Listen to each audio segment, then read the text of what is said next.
तुम यह क्या करते हो? हैं? देखो तो सही, सारी पालकी का बोझ तुम्हारे ही ऊपर आन पड़ा है।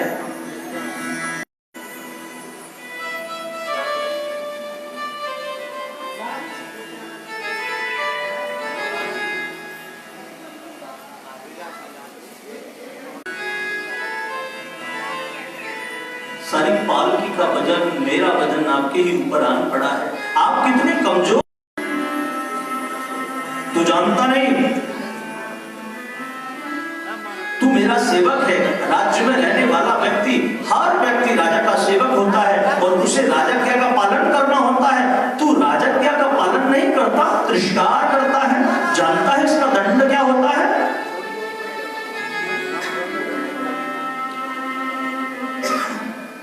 महाराज, थाल्यग्नितापत्ययो भितापस्ताय पतस्तण्डुलगर्भरन्धीः देहेन्द्रियाश्वासयसन्निकर्षात् तत्संसृतिः पुरुष्यानुरोधात्। आज तो महाराज भरत जी को लगा ये अज्ञानी अमूल ज्ञान प्राप्त करने के लिए जाता है। ये भगवान के बहुत बड़े भक्त हैं ना, इसलिए ये नहीं चाहते कि मेरे कारण कोई नर्क में जाए, मेरे प्रभु किसी के ऊपर नाराज हो जाए। कहने लगे, राजन सुन, बनता है बड़ा ज्ञानी, अभिलाषा जागृत हुई है और मुझे बहुत पुष्टि प्राप्त हुई है। जड़ भरत जी कहते हैं, राजन अकोविदवादवादान वदस्तोनातिविदां वरिष्ठं न सूरयो हि व्यवहारमेनं तत्त्वावमर्शेन सहामनन्ति। तुम्हें ज्ञान तो कुछ है नहीं, केवल ज्ञानियों की तरह उदाहरण दे रहे हो, हैं? अहम तत्त्वम ज्ञानमसि, अहम तत्त्वमसि, ब्रह्ममसि, ब्रह्म ज्ञानमसि, वेदमसि। नाना प्रकार के उदाहरण देते हो, ज्ञानियों की तरह बात करते हो, लेकिन ज्ञान तुम्हें कदापि नहीं है, किंचित भी नहीं है। अरे राजन, तत्तदेह कर्मचितो लोकः क्षीयते एवमेवा पुत्र पुण्यचितो लोकः। इस नश्वर संसार में, इस मिथ्या संसार में, आरक्षित रक्षित संसार में देह का अभिमान लिए घूमते हो। इस देहाभिमान को जब तक नहीं त्यागोगे, कोई भी अंजन प्राप्त नहीं होगा।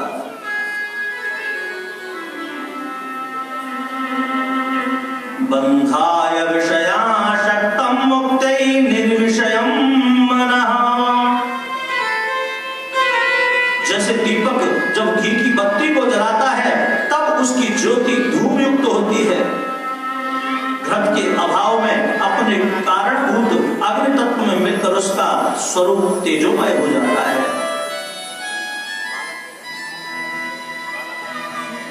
हे राजन, मन अपनी वृत्तियों के बस ही विषय भोग के लिए लालायित होकर नाना क्रियाओं में फंसा रहता है।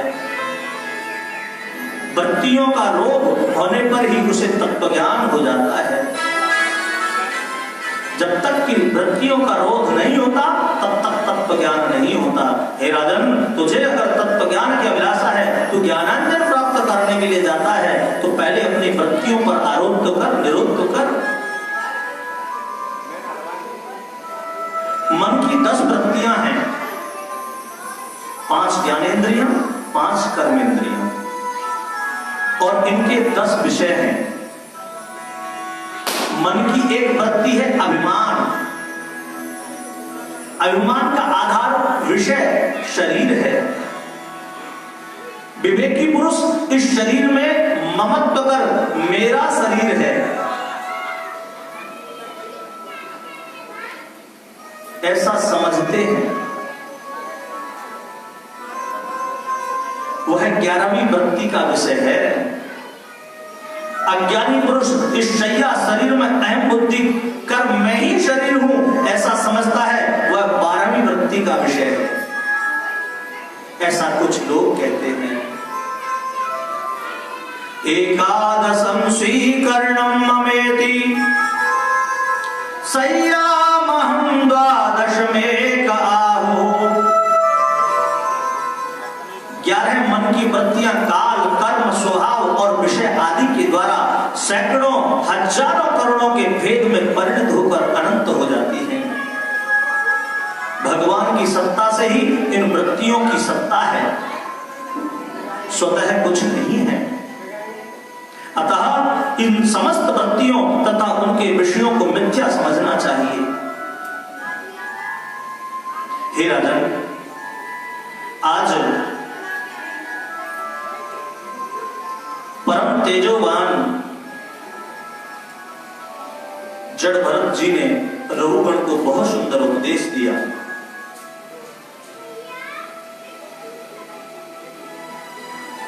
वृत्तम आवृत्त वृत्त चेति वृत्तम परमाम वृत्तम परधर्म वृत्तम चित्तम वृत्तम वृत्तम वृत्तम परमंगलम वृत्त आरुद्ध वृत्तम। परमाम वृत्तम जो कुछ भी है सब व्रत है, परिसंकल्पी व्रत है और विकल्प भी व्रत है। जैसे चक्र होता है, मानो कि साइकिल का पहिया, वो भी एक व्रत ही होता है, व्रत होता है। उसकी जो नलिका होती है जिसके द्वारा उसमें हवा प्रसारित की जाती, जिसे बाल बॉडी कहा जाता, वो कभी आधार शिला के नीचे होती, कभी आधार शिला से ऊपर होती और फिर घूम करके स्थान परिवर्तित करके फिर वो आवृत्त में व्रत हो जाती है। इसलिए जीवन को निरुक्त करने के लिए, बद्ध करने के लिए, मुक्त करने के लिए व्रत की ही आवश्यकता है। इसलिए राजन, जीवन में आनंद प्राप्त करने के लिए व्रत को धारण करना चाहिए, व्रत को धारण करना चाहिए, संकल्प को धारण करना चाहिए। अगर विकल्प को धारण करते हैं तो संकल्प टूटता है और संकल्प टूटने से व्रत खंडित हो जाता है। तो जो भी प्राप्त करते हैं वो भी विनश्य हो जाता है। अपने मन के व्रत को हरि व्रत में लगा करके उनके व्रत की सराहना करनी चाहिए, उसमें झुकना चाहिए, वंदन करना चाहिए। मिथ्या शरीर का भोग उपभोग नाशित है, अविनाशित है, शापित है, अभिशापित है। ये शरीर मात्र योग को प्राप्त कराने के लिए प्राप्त होता है, अयोग से दूर होता है। हे राजन, मादुनेह महाभाग यथैव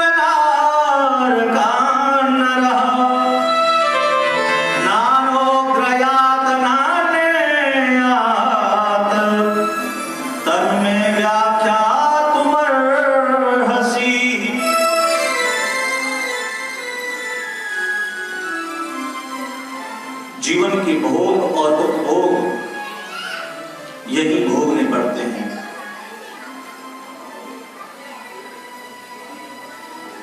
27 नरकों का वर्णन करते हुए कहते हैं, व्यक्ति शरीर में जब अहंता को धारण करता है, अहमेव मैं ही हूं, एवं अहम एव सिर्फ मैं ही हूं, मैं हूं, महमस्मि ममस्समानं न कोपि तस्यः, मेरे समान कोई नहीं है, सिर्फ मैं ही मैं हूं, मैं ही मैं था और मैं ही मैं रहूंगा। जब इस अहंता को धारण करता है तो उसकी वृत्तियां नष्ट हो जाती हैं। और उसे नर्क की यातनाएं भोगनी पड़ती हैं। परीक्षित बोलता है, भगवान, जीव जाने या अनजाने में कोई न कोई पाप तो करता रहता है, तो क्या इन पापों को भोगना ही जरूरी है? इन पापों को भोगना ही पड़ेगा? सुनो, कर्म का विधान तो टाला नहीं जा सकता, लेकिन अंत मति सो गति, अंत में जो मति होती है गति भी वही हो जाती है। हे राजन, अगर अंत में मति स्वच्छंदता की हो जाए, नारायण की हो जाए, तो नारायण की गति भी मिल जाती है।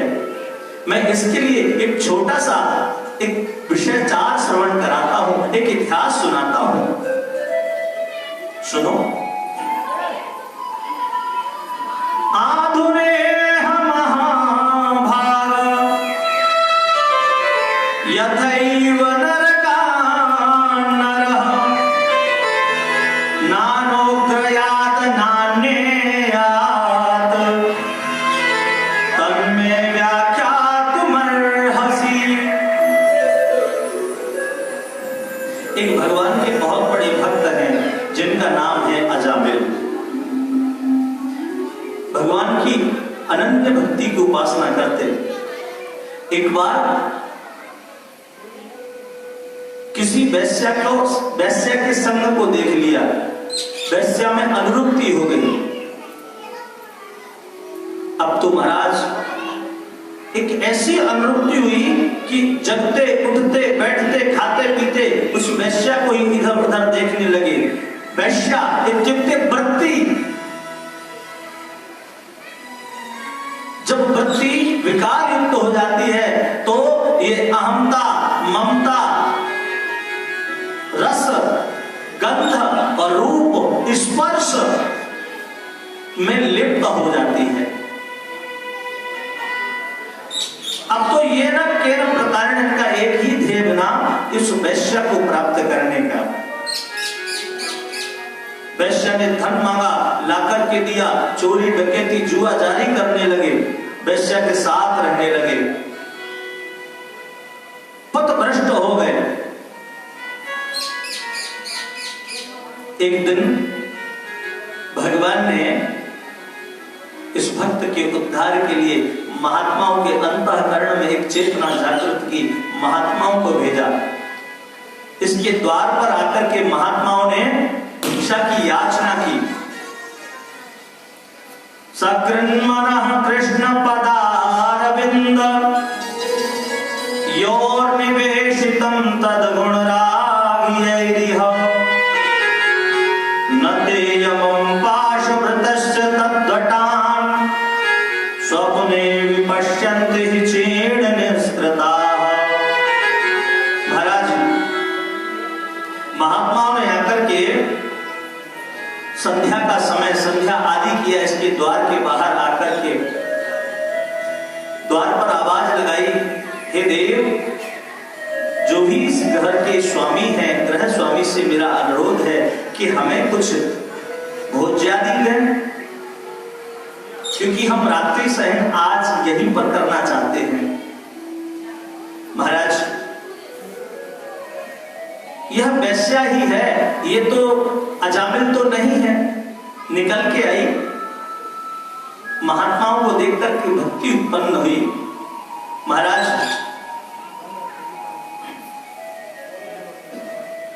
दूरे क्रीडन का सक्तम यत्रम राजन्नष्टासेत्याशुषः। पूछा, हे महात्माओं, बताइए मैं आपकी क्या सेवा कर सकती हूँ? हे देवी, हमें आज यहीं पर रात्रि विश्राम करना, शयन करना, इसलिए कुछ भोज्या होती की व्यवस्था करो ना। हाथ जोड़ करके कहने लगी, हे देव, मैं आपको भोजन पका के तो नहीं दे सकती क्योंकि मेरी वृत्ति शुद्ध नहीं, लेकिन हाँ, मैं बिना पका हुआ भोजन आपको देती हूँ, कच्चा भोजन आपको देती हूँ, आप स्वयं बना करके ग्रहण कीजिए ना। आज महात्माओं ने इसके यहाँ से साधारण भोजन प्रसादी प्राप्त की और खुद निर्माण करके आज रात्रि को भगवान का भोग लगा करके प्रसाद ग्रहण किया। रात्रि का समय महात्माओं को निद्रा नहीं आती है, मन में कुछ एक विचार उत्पन्न होता है, क्योंकि महात्माओं ने इसके बारे में जाना, अजामिल के बारे में, तो उसने सारा का सारा वृत्तांत बताया कि महाराज वो तो बड़े दुष्ट हैं, अत्याचारी हो चुके हैं, इसलिए मेरी आपसे प्रार्थना है कि अगर आप समय रहते ही यहाँ से चले जाएंगे तो अच्छा रहेगा, क्योंकि रात्रि में चोरी जारी करने के लिए जाते, भोर में आएंगे तो न जाने आपके साथ में क्या आचार करें, क्या विचार करें। आज महात्माओं ने सोचा अगर हमने आज इसके यहाँ से प्रसाद ग्रहण किया तो इसका कुछ न कुछ तो कल्याण करना ही है। भोर हुआ, ये अजामिल आया, महात्माओं को देखा, बोलने लगा, अरे महात्माओं सुनो, तुम यहाँ कैसे ठहरे हो? महाराज, महात्माओं ने कहा, हे भक्त, हम तो तेरे यहाँ आकर के भगवान की प्रसादी के लिए ठहरे भैया। बोले प्रसादी पा ली, अब तुम जाओ। बोले भैया प्रसादी तो पा ली, लेकिन प्रसाद के बाद में तो दक्षिणा चाहिए ना, अब तू दक्षिणा दे दे तो हम चले जाए। हाँ, ब्राह्मण को और महात्मा को जब तक भोजन खिलाए के दक्षिणा न दो ना, तब तक पूरा न मानो जाए महाराज। हाँ, महात्मा से बोला, सुनो, ये का कम थोड़ो है कि आपने भोजन पा लियो, रात को रुक गए यहाँ, अब ही चले जाओ चुपचाप यहाँ से, नहीं आपके सब लूटा सूटा लमूटा सब छीन लिए जाएंगे। तभी देवी की अंदर से आवाज आई, सुनो, महात्माओं को कुछ नहीं बोलना। देवी की बहुत बात मानता है, आकर्षित है ना। सुनो, महात्मा लोग अगर कुछ मांगते हैं तो दे दो ना। बोलता है, सुनो क्या मांगते हो बताओ। महात्मा ने कहा, सुनो धन नहीं मांगते। बोले क्या मांगते हो? बस एक बात मांगते हैं। बोले क्या? इसके पास में ये गर्भवती है, संतान होने वाली है। तो महात्मा बोले, सुनो, तुम्हारी जो संतान होगी ना, उसका नाम नारायण रख देना, बस ये दे दो, और कुछ नहीं मांगते। इसने भी हाँ में सर हिला दिया। महात्मा लोग चले गए। महाराज, इसके संतान हुई, संतान का नाम नारायण रख दिया। एक दिन सभी का अंत आता है। यमराज के दूत आए पकड़ने के लिए, बड़े बड़े डंडों से आकर के पीटने लगे, क्योंकि कर्म का दुष्प्रभाव तो प्राप्त होता ही है ना। प्रभाव और दुष्प्रभाव, कर्मण्येवाधिकारस्ते मा फलेषु कदाचन, कर्म प्रधान ईश्वर चिरागा, कर्म प्रधान ईश्वर चिरागा, जो जस करे सो अस फल जागा, तो जस करे सो अस फल जागा, जो जस करे सो अस फल जागा। कर्म प्रधान ईश्वर चिरागा, कर्मण्येवाधिकारस्ते, जैसा करेगा तुझे मिलेगा जरूर। तू सोच मत सोच, इसलिए जानकर के अपराध मत करो। महाराज, यम के दूत आए, कोड़ों से पीटने लगे, पिटाई करने लगे, मार लगाने लगे, इसके प्राण को खींचने लगे। ये बहुबलित हो गया, डगमगाने लगा, चिल्लाने लगा, चीखने लगा। कोई याद नहीं रहा। ये अपने बेटे को बहुत प्रेम करता है, तो बस बेटा ही याद आया। अब ये पुकारता है, नारायण नारायण आओ मेरी रक्षा करो, नारायण बेटा आओ मेरी रक्षा करो। ये यम के दूत आकर के मुझे पीटते हैं, मारते हैं, नारायण आओ मुझे बचाओ, नारायण नारायण। अब तो महाराज इसने अपने बेटे के ही रूप में सही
यमदूतों को फटकार लगाई, अरे अरे तुम क्या करते हो? जानते नहीं भगवान के भक्त को त्रसित करते हो?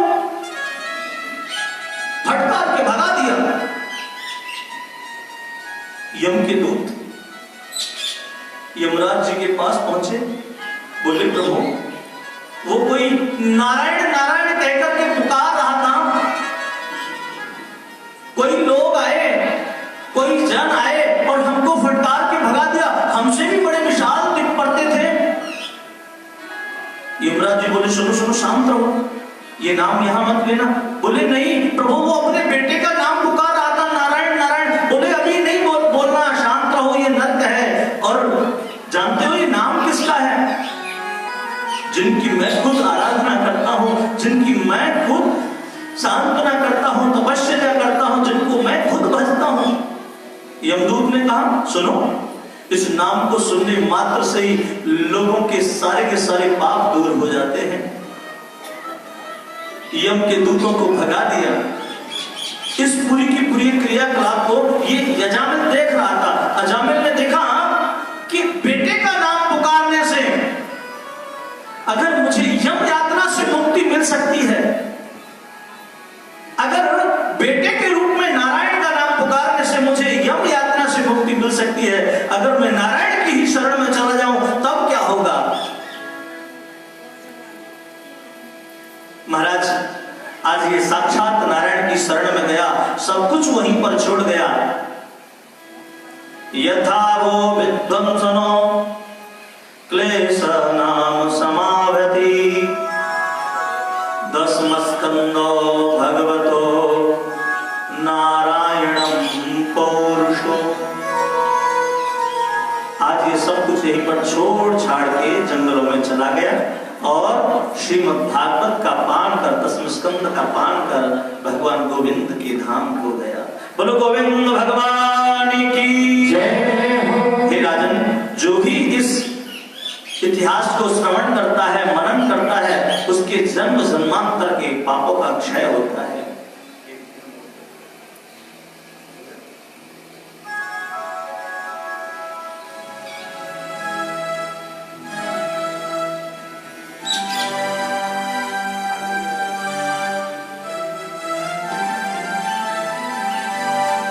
कि अरदास यही और इस दास की है, बस इतनी कृपा पर साजाना। दास यही इस दास की है, बस इतनी कृपा पर साजाना। दास यही इस दास की है, प्रभु इतनी कृपा पर साजाना। दास यही इस दास की है, बस इतनी कृपा कर साजाना। जब देह से प्राण निकलने लगे, जब देह से प्राण निकलने लगे, प्रभु युगल छवि दिखला जाना। जब देव से प्राण निकलने लगे, प्रभु युगल छवि दिखला जाना। अरे दास यही इस दास की है, प्रभु इतनी कृपा कर साजाना। दास यही इस दास की है, प्रभु कितनी कृपा कर साजाना। हरे दास यही हे हरि हरि बोल।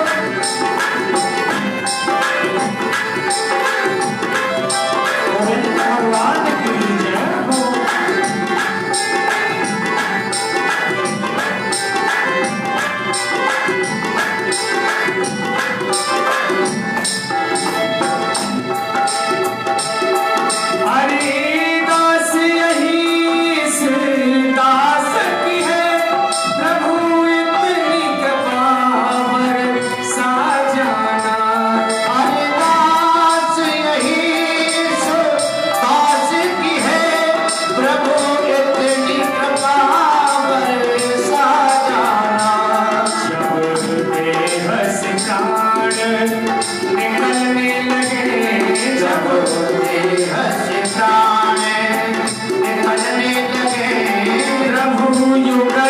छवि दिखला जाना देह से प्राण निकलने लगे तब युगल छवि दिखला जाना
बिहारी लाल की जब देह से प्राण निकलने लगे तब युगल छवि दिखला जाना,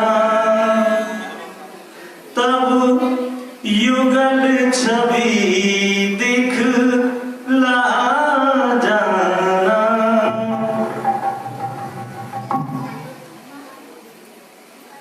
आनंद रुत परिपाक परिपालनाय,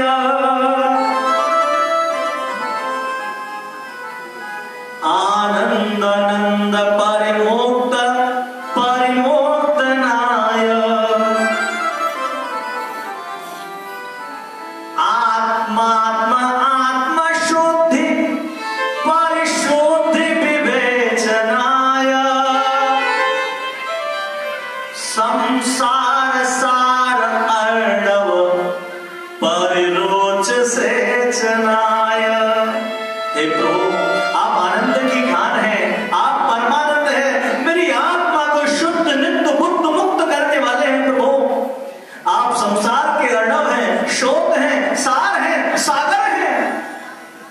प्रभु, मैं बिंदु हूं, आप सिंधु हैं, और आप जब इस बिंदु को अपने सिंधु में मिलाते हैं तो ये भी सिंधु बन जाता है। तो बस यही अरदास है कि आपसे जब से दूर हुआ हूं ना, बिंदु बनकर के भटक ही रहा हूं। जब से आपसे दूर हुआ हूं ना, कामनाओं के भंवर में भटक ही रहा हूं, जाल में भटक ही रहा हूं। कभी रेत में मिलता हूं, कभी वायु में मिलता हूं, कभी कीचड़ बनता हूं, कभी ओश बनता हूं। प्रभु, आत्मं निवेदयामि पुरुषं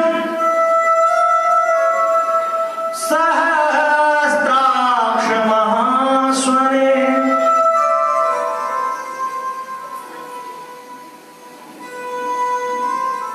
हे नारायण, यही कामना है। जब मेरे ये लोचन बंद होने के लिए जा रहे हो, जब मेरे ये लोचन खुलने के लिए जा रहे हो, तो इन कपाटों को लगते हुए और कपाटों को खुलते हुए बस प्रभु आपका ही दीदार हो, आपका ही दर्श हो, यही तो कामना करता हूं। मेरी अंत की मति तेरी गति बने, मेरी अंत की बुद्धि तेरे ही चरणों में लगे। इसलिए प्रभु बार बार तो यही अर्ज करता हूं, बार बार तो यही चाहता हूं। हे राजन, जब इस प्रकार की बुद्धि इस जन की हो जाती है, इस म्रियमाण पुरुष की हो जाती है, हे राजन, आओ अब मैं भगवान के एक और भक्त की कथा श्रवण कराता हूं।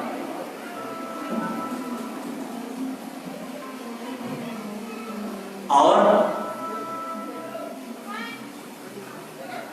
हिरण्याक्ष मर गया। इसका जो भाई है ना हिरण्यकशिपु, बड़ा क्रोधित होता है। ये नारायण से ज्वेलसी रखता है, नारायण से विरोध करता है। भ्रातर्येवं विनिहते हारिणा क्रोधमूर्तिना हिरण्यकशिपो राजन।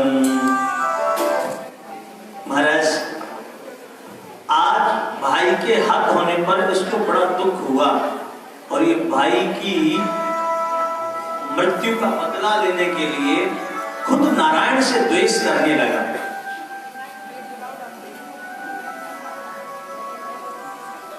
यत्र यत्र द्विजागावो वेदा वर्णाश्रमाः क्रिया तं तं जनपदं यात संदीपयत वृष्यतः।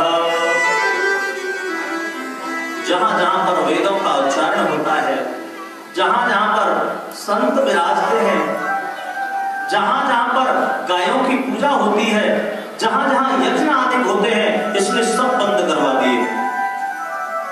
बोले नारायण इसी से तो बलिष्ठ होता है, इसलिए इन सबको बंद करो। महाराज,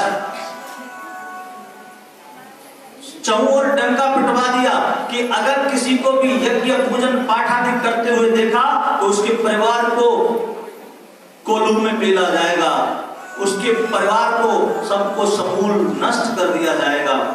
इसके भय से आज कोई भी भगवान की आराधना नहीं करता, कोई भी यज्ञ नहीं करता, कोई भी वेदांतिक पाठ नहीं करता।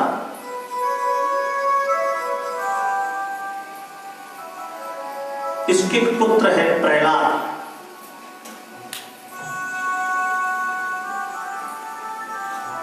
भगवान के भक्त नारद का अनुसरण करने वाला है।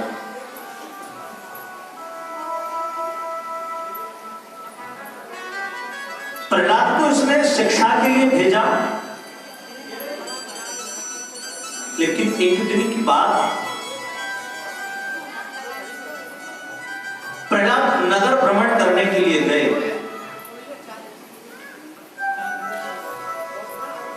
इस विषय में विद्वान कुछ एक इतिहास कहते हैं। प्रहलाद जब नगर भ्रमण करने के लिए गए तो उन्होंने नगर में एक जगह देखा,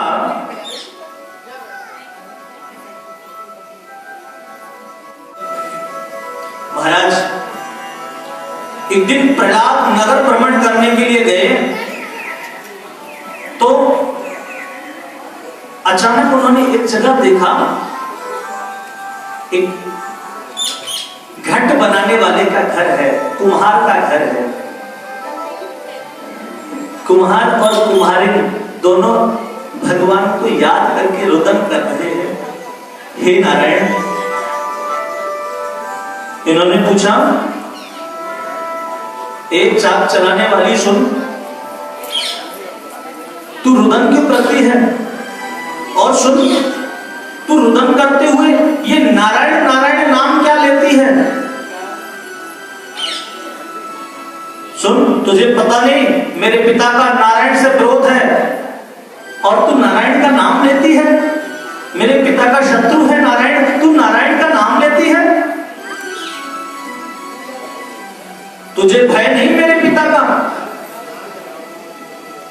तेरे पूरे परिवार को मेरे पिता समूल विनाश कर देंगे, नष्ट कर देंगे।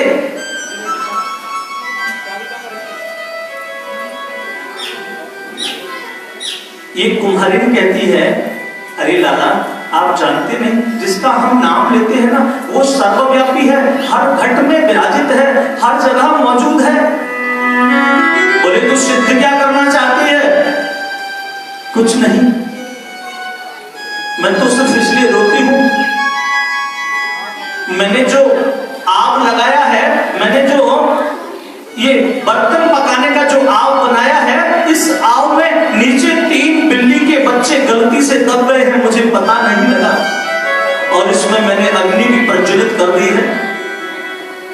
बस मैं उस नारायण से ये प्रार्थना करती हूँ, हे नारायण हमारे ऊपर कृपा करो, उन 3 बिल्ली के बच्चों को सकुशल बाहर निकालो प्रभु।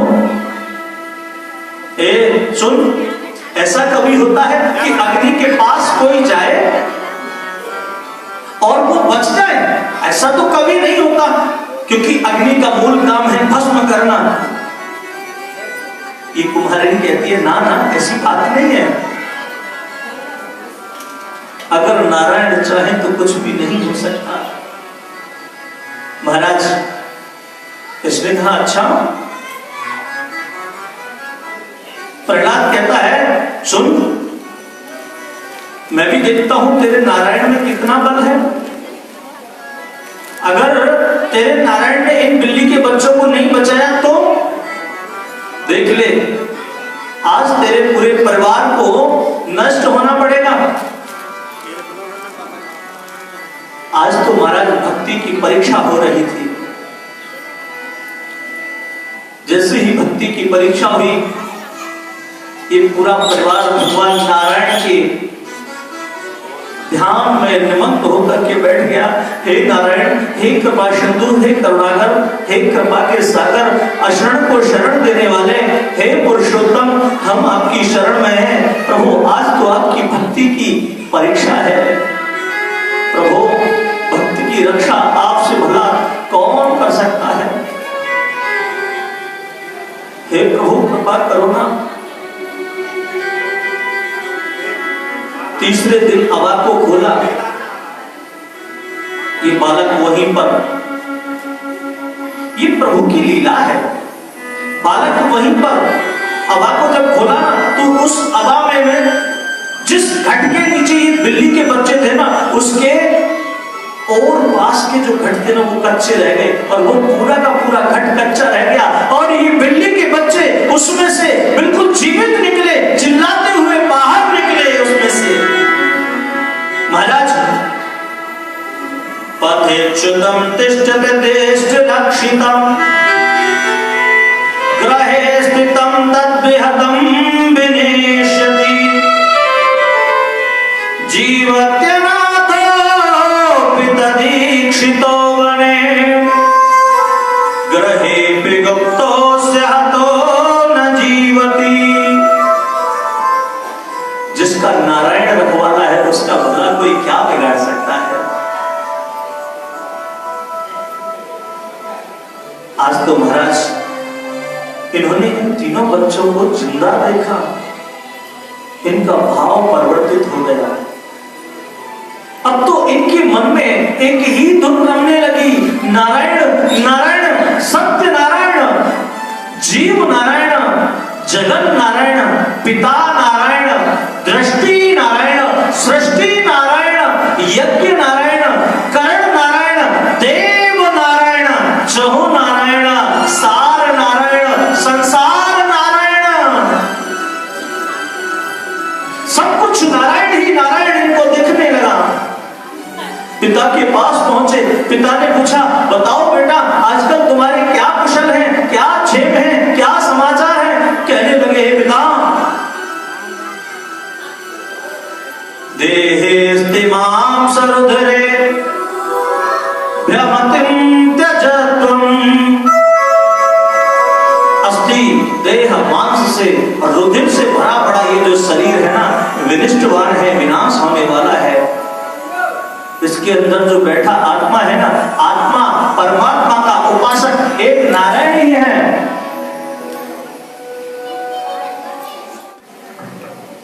एक नारायण ही है, नारायण ही सर्वरक्षक है, सर्वनृणाम है। हे पिता,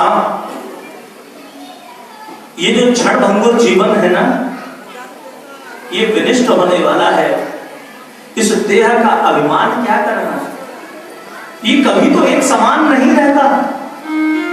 जन्म के समय कितना एक रुई की तरह, एक फोए के समान होता है, कितना सुकोमल होता है, धीरे धीरे बढ़ता जाता, बढ़ता जाता, बढ़ता जाता। बताओ, जब ये शरीर एक समान नहीं रहता तब इसके ऊपर क्या अहमता और क्या ममता। यौवन आया, तेज आया, अब तो मेरे समान कोई सुंदर ही नहीं। यौवन आया, तेज आया, अब तो मेरे समान कोई बुद्धिमान ही नहीं। पिता अगर सर्वदा समान रहता है तो वो एक ही है, वो है नारायण। इसलिए नारायण से द्रोह कैसा। और एक और बात पिता, वो सभी के अंदर विराजित है, वो दूर नहीं है।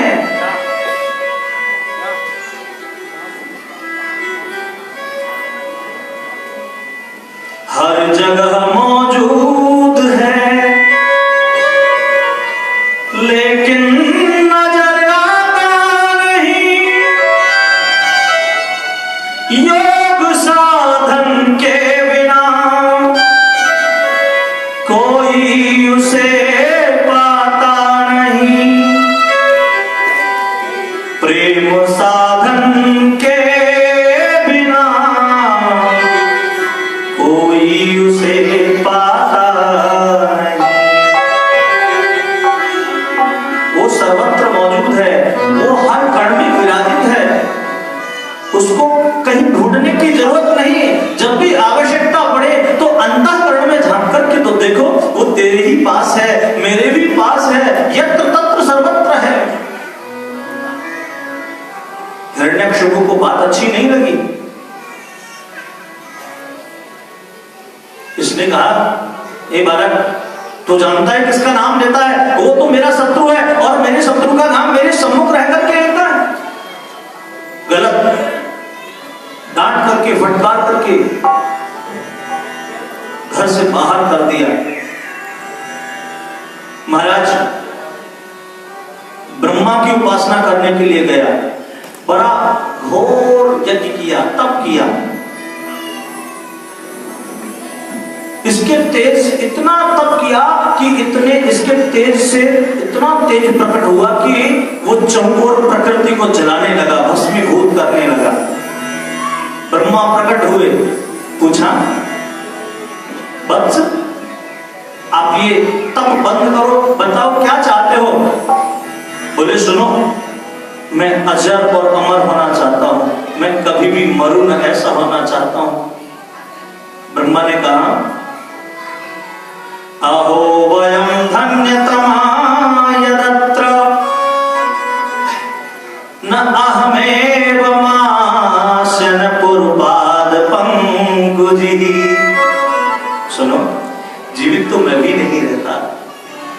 मैं भी तो समय के साथ में लुप्त और विलुप्त होता रहता हूं, तब तुम कैसे रहोगे? इस जगत में जो भी आया है उसको तो मरना ही पड़ेगा, उसको तो जाना ही पड़ेगा, क्योंकि प्रकृति परिवर्तनीय है। उसे तो परिवर्तन लेना ही पड़ेगा, परिवर्तित होना ही पड़ेगा।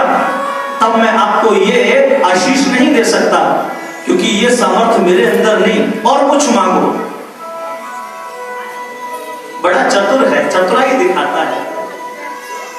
यदि दास्यभिमताम्बरान्मे वरदोत्तमम् भूतेभ्यस्त्वदि सृष्टेभ्यो मृत्युर्मा भून्मन्मा। सुनो, अगर देना चाहते हो तो फिर मुझे कुछ वर दो। अगर मुझे सजीव रहने का वर नहीं देते हो तो बताओ क्या करूं?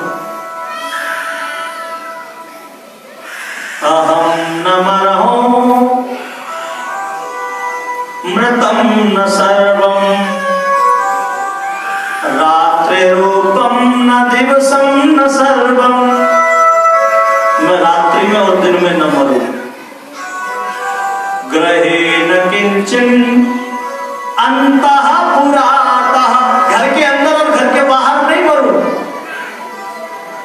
पृथ्वी न तेजो व्यापी आकाश, पृथ्वी पर न मरूं और आकाश में न मरूं। और खड्गे न अस्त्र शस्त्रो विधाता, और न किसी अस्त्र से और न किसी शस्त्र से मरूं। बड़ा चालू है, और सुनो, मैं किसी भी ब्रह्मा की बनाई हुई सृष्टि में किसी से भी न मरूं। कोई नर, कोई सिंह, कोई मुझे मार न पाए। और ब्रह्मा की बनाई हुई जो ये मांस है ना, इन महीनों में न मरूं। बड़ा चतुर बनता है, ऐसी ऐसी चीजों को बोलता है, ब्रह्मा ने कहा तथास्तु, ऐसा ही हो। पर होइया सोई जो राम रचिरा, होइए सोई जो राम रचिरा,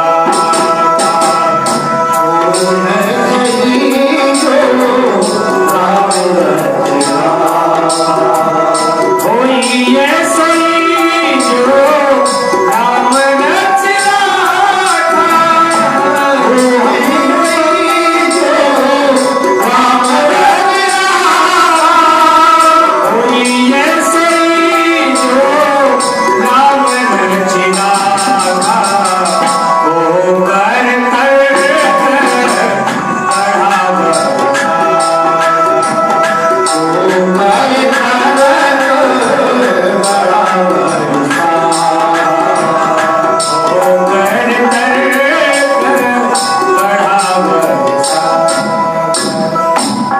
लेकिन भगवान नारायण ने जो लीला रची है ना, उसको कोई कहां टालने वाला है? उसको एक रत्ती भी कोई हिलाने वाला नहीं। पुत्र को खड़ा कर दिया इसके सामने। पुत्र नारायण संगति में हो गया, चहुओर नारायण नारायण की ध्वनि कराने लगा। पूरे नगर में भ्रमण करते हुए नारायण को ध्यान कराने लगा। सब लोगों को नारायण नारायण बजाने लगा। गलियों में, मोहल्लों में जाकर के नारायण ध्वनि हड़ताल करने लगा। आज तो महाराज इसको जो भी स्पर्श करता वो इन्हीं की मति में मतित हो जाता, इन्हीं की गति में गतित हो जाता। बस चौवर नारायण ही नारायण था और कुछ नहीं था। ये मिलकर के गाता था, गेयं गीतं तथा नारायण परमृत भवे। ये चौवर सबको बुला बुला के गाता, आओ आओ सुनो, जगत नारायण है, सब कुछ नारायण है। अहंता और ममता ये सिर्फ एक आड़े है, पर्दा है, इसको दूर करो तो सिर्फ नारायण ही नारायण अवशिष्ट रहता है। इसलिए नारायण की शरण में चलो।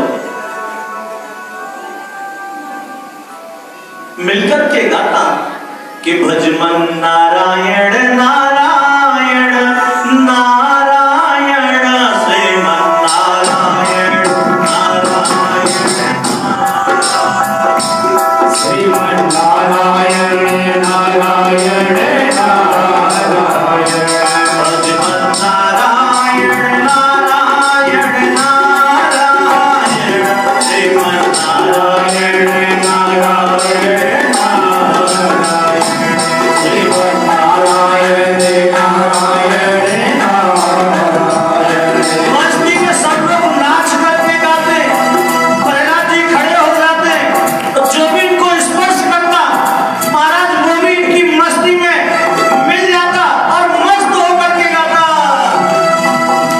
श्रीमन नारायण नारायण नारायण श्रीमन नारायण नारायण नारायण भजमन नारायण नारायण नारायण भजमन नारायण नारायण नारायण श्रीमन नारायण नारायण नारायण श्रीमन नारायण नारायण नारायण भजमन नारायण नारायण नारायण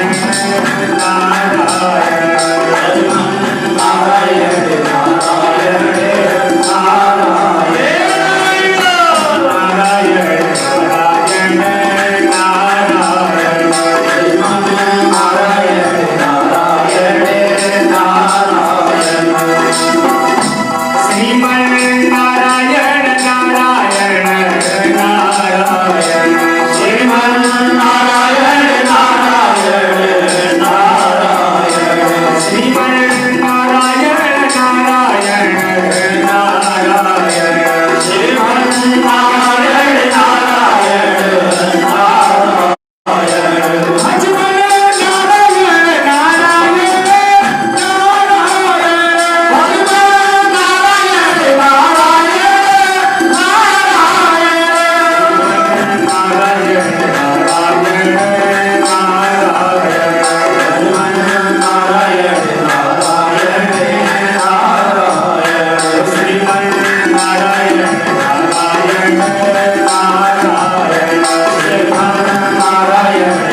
नारायण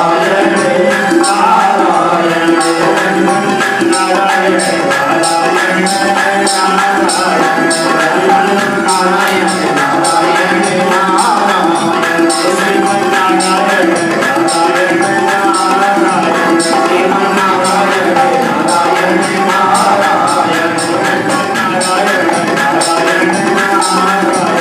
श्रीमन नारायण नारायण नारायण नारायण नारायण नारायण श्रीमन नारायण नारायण नारायण नारायण नारायण नारायण श्रीमन नारायण नारायण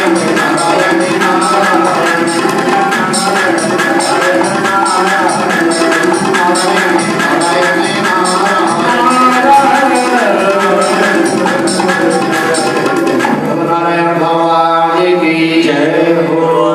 भगवान की जय हो। हरि शरण पितुः पुत्राय यद्वेषो मरणाय प्रयोजितः। जब पिता ने पुत्र को द्वेष करते हुए देखा तो पुत्र को मारने के लिए प्रयत्न करने लगा। आरक्षकों से कहा सुनो इसको ले जाकर के पहाड़ों से नीचे फेंक दो, ये मर जाएगा। जैसे ही आरक्षक पहाड़ों से नीचे फेंकने के लिए गए वैसे ही आज मेरे नारायण ने आकर के इस बालक को अपनी गोद में ले लिया, गोद में उठा लिया। बच के बालक आया, देखा अरे ये मरा नहीं, जाओ हाथियों के पैरों से कुचलवा दो। हाथी जब पैरों से कुचलने के लिए जाने लगे लेकिन वहां नारायण को देखा, उस बालक के स्थान पर हाथी चिंगार करके भाग गए।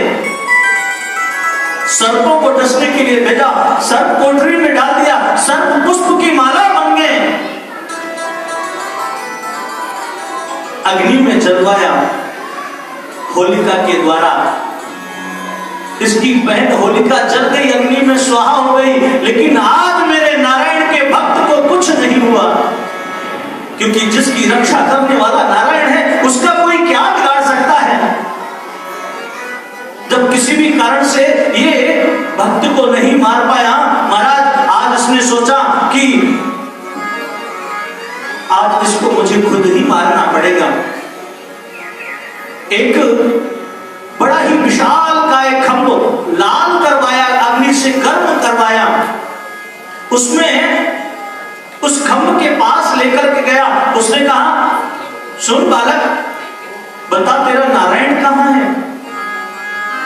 पिता, मेरा नारायण तो सब जगह है।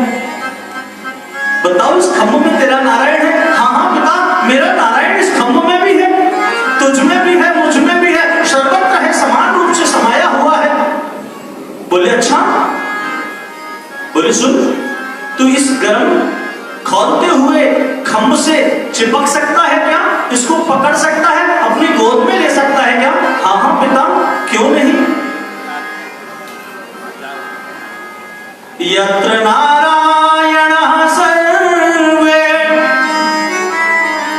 तत्र देवा जगद्गुरो किं भयं करुणागर विमोहनं सर्वदर्शनम्। जब मेरा नारायण सर्वत्र है तो मुझे भय किस बात का?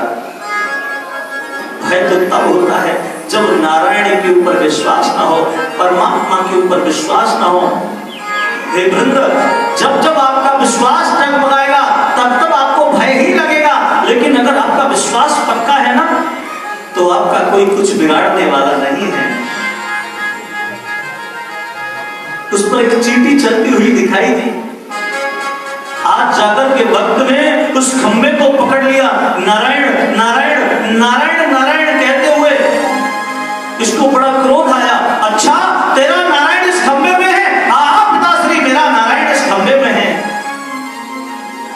गदा लिया, गदा से इस खंबे के ऊपर इसने प्रहार किया, और जैसे ही खंबे के ऊपर प्रहार किया वैसे ही घोर का अट्टहास हुआ और खंबा फट गया। उसमें से जगन्नाथ नारायण प्रकट हो गए, नरसिंह रूप धारण करके। बोलो नरसिंह भगवान की जय हो।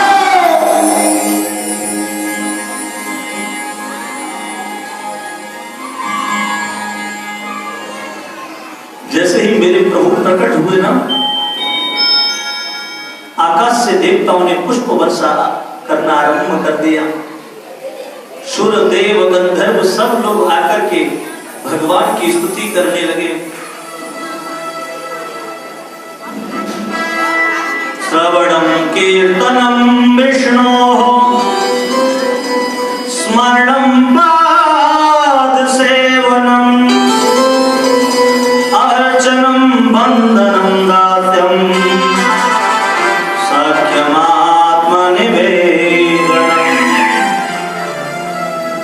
हे प्रभु, हम आपकी चरण शरण में अपनी मति को स्थापित करते हैं। प्रभु, हमारी मति को शुद्ध करो। महाराज, इसने देखा जैसे ही भगवान के ऊपर प्रहार करने के लिए दौड़ा। आज मेरे गोविंद ने, मेरे प्रभु ने इसको पकड़ लिया और पकड़ करके देहनी के ऊपर ले जा करके बैठ गए। पहले तो इसको थोड़ा सा भय हुआ, फिर निर्भय होकर के खिलखिला करके बड़े तेज अट्टहास के साथ हंसा। कहने लगा, सुनो, मैं मरने वाला नहीं, मुझे कोई मार नहीं सकता। मेरे गोविंद ने कहा, अरे दुष्ट, अब तुझे कोई बचा भी नहीं सकता। बोले सुनो, तुम मुझे कैसे मार सकते हो? बोले बताओ, मैं तुम्हें कैसे नहीं मार सकता, क्योंकि मैंने वरदान प्राप्त किए हैं। बोले अच्छा, बताओ क्या वरदान मिले हैं तुम्हें, तुमने क्या वरदान प्राप्त किए हैं? बोले सुनो, मेरा वरदान है, मैं ना घर के अंदर मरूंगा ना बाहर मरूंगा। बेटा देखो, तुम तो ना तो घर के अंदर हो ना बाहर, बीच पर देह रखे हो, तुम्हारा वरदान पूरा हुआ। नहीं सुनो, अभी और भी वरदान है। बोले बताओ बताओ क्या वरदान है? बोले दूसरा वरदान ये है, न मैं रात में मरूं न दिन में मरूं। बोले सुनो, मध्य संध्या का समय है, न रात्रि है न दिवस है, तुम्हारा दूसरा भी वरदान पूर्ण हुआ। सुनो, अभी एक और वरदान है। बोले क्या? बोले मैं ना अस्त्र से मरूंगा ना शस्त्र से। भगवान ने अपने लंबे लंबे नाखून निकाल करके दिखाई, बता तुझे ये कौन सा अस्त्र और शस्त्र दिखाई देता है, और बता इसके सामने कोई अस्त्र शस्त्र लगेगा क्या? चकित होने लगा। तुम्हारा ये भी संकल्प पूर्ण हुआ। और बताओ क्या माना है? बोले हाँ, मैं न नर से मरूंगा न सिंह से मरूंगा। बोले बताओ मैं कौन हूं? अब देखता है, न तो नर है न सिंह है, और नर और सिंह दोनों है, मैं क्या बोलूं? बोले तुम्हारा ये भी संकल्प पूर्ण हुआ। बोले सुनो, ब्रह्मा के द्वारा बनाई हुई सृष्टि में मैं किसी से नहीं मरूंगा। बोले सुन, मुझे ब्रह्मा नहीं बनाता, बल्कि मैं ही ब्रह्मा को बनाता हूं। मैं ब्रह्मा मुझे बनाने वाला नहीं, मैं ब्रह्मा को बनाने वाला हूं। आज सृष्टि को मैं ही तो उत्पन्न करने वाला हूं। ब्रह्मा मेरा क्या निर्माण करेगा, न जाने कितने ब्रह्माओं को मैंने निर्माण किया है। ऐसा भी होता है? हाँ हाँ, ऐसा ही होता है। बोले अच्छा, और बता और क्या है तेरा? बोले सुनो, 12 मासों में से मैं किसी भी मास में नहीं मरूंगा। अभी तो चला रहा है अपनी, जहां तक जोर चलता है। बोले सुन, तेरे लिए ही मैंने ये 13वां मास बनाया, अधिक मास। आज मेरे गोविंद ने इसके लिए ही अधिक मास का निर्माण किया, तेरे लिए ही बनाया। अब बता अब तेरा क्या बचा है, और कुछ रहा शेष? बोले नहीं, अब कुछ शेष नहीं रहा। तेरे सारे बर पूरे हुए? हाँ हाँ हो गए। आज मेरे गोविंद ने देखते ही देखते एक घोर की अट्टहास की, और अट्टहास के साथ ही इसके वक्षस्थल को विदीर्ण कर दिया, और इसकी आत्मा को निकाल करके अपने गले में डाल दिया।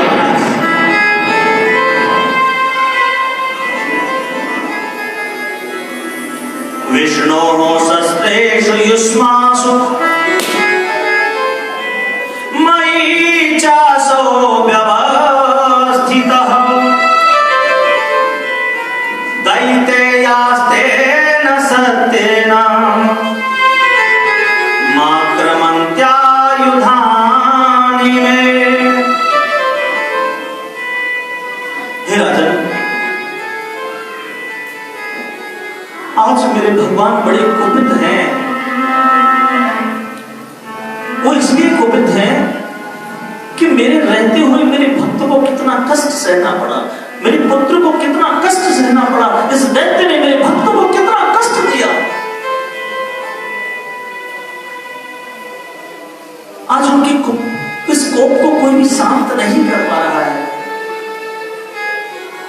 देवताओं ने आकर के देखा, आज तो भगवान बहुत कुपित हैं। माता लक्ष्मी को बुलाया, हे मां, प्रभु को आप ही शांत कर सकती हो। माता लक्ष्मी ने ये रूप तो प्रभु का कभी नहीं देखा था ना। बोले ये मेरे ही प्रभु है। हाँ हाँ मां, आपके ही प्रभु है, और प्रभु को शांत करना आपके ही हाथ की बात है। मैया थाली लगा करके आई, पूजा की, जैसी पूजा अर्चना करने के लिए, शांत करने के लिए चली, मेरी मैया से भी आज प्रभु प्रसन्न नहीं हुए, खुश नहीं हुए। मैया वही थाली छोड़ करके भागी। ये मेरे प्रभु हो ही नहीं सकते, क्योंकि मैंने प्रभु का ऐसा विकराल रूप तो कभी नहीं देखा था। देवताओं को कुछ नहीं सूझा।